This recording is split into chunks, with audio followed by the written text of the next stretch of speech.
Recall that the variance of a discrete random variable measures how far it typically drifts from its average. Small variance indicates a variable that is typically near its average value. High variance indicates a variable that is often or frequently far away from average.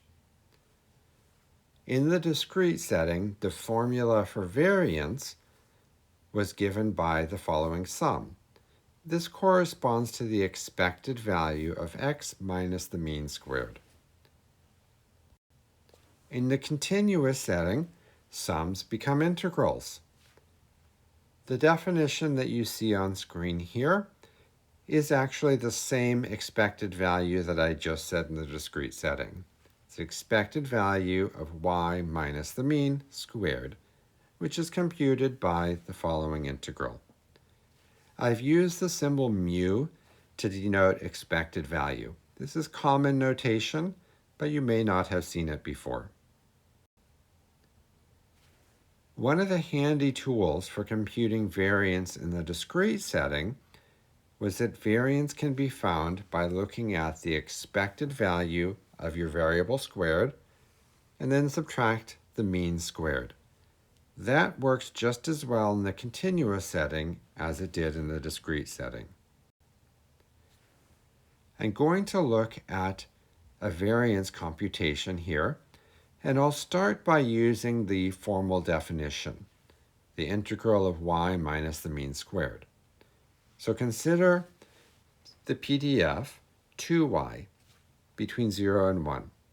The variance is our integral from minus infinity to infinity, and it includes the mean mu, which is a similar integral, but just with y rather than with a more complex term at the beginning.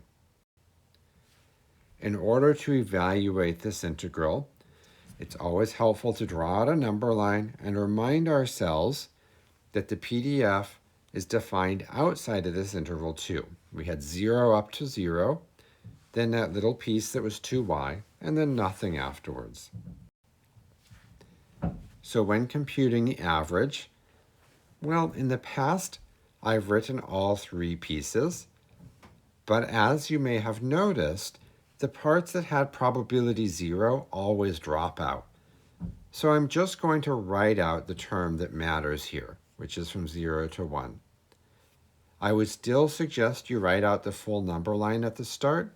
This is because in other settings, you may have to chop things up in different ways.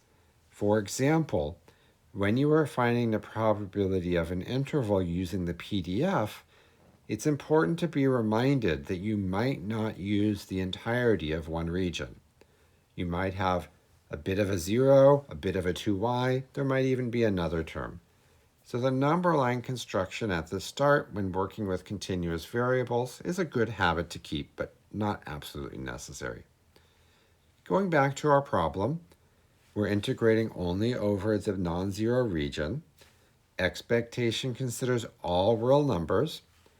So I integrate over that full region, 0 to 1, of y times the PDF. When you work with polynomials, you multiply them out first. So that integral is integrating 2y squared, which integrates to 2y cubed over 3. Plug in the upper and lower limits, and we find the average is 2/3. Turning back to variance, I substituted in my mean 2/3, and the rest of this is a straightforward integral. Now let me point out that I have followed that shortcut where only the non-zero region mattered, which was the region from 0 to 1, so that's all I put in my integral. And when I want to integrate this, I am not going to use integration by parts. I am not going to integrate the first term and the second term separately. Instead, I multiply out the expression inside the integral. Now it's a straightforward polynomial, and you can integrate each term. So the 2y cubed becomes 2y to the 4th over 4, and proceed similarly for the other terms. Then substitute in the upper and lower limits, simplify a bit, and in this case, the variance is 1 out of 18. Let me look at that question a second time, but this time use that shortcut formula where we have the average of y squared minus the mean squared. So the average or expected value was the integral of y times the PDF. The expected value of y squared was y squared times it. Looking back at our number line again, from minus infinity to infinity, the only part that is non-zero is the 2y in the middle. So I integrate over that blue region from 0 to 1 of the corresponding coefficient, y or y squared, times the PDF.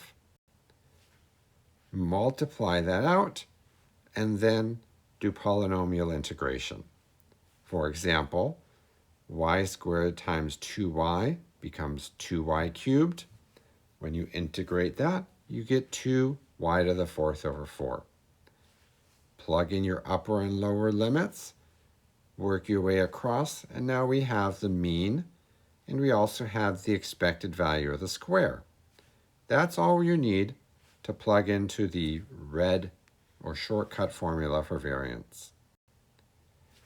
Substituting in those values, a half minus 2/3 squared, do a little arithmetic, and we again come to the conclusion that the answer is 1/18.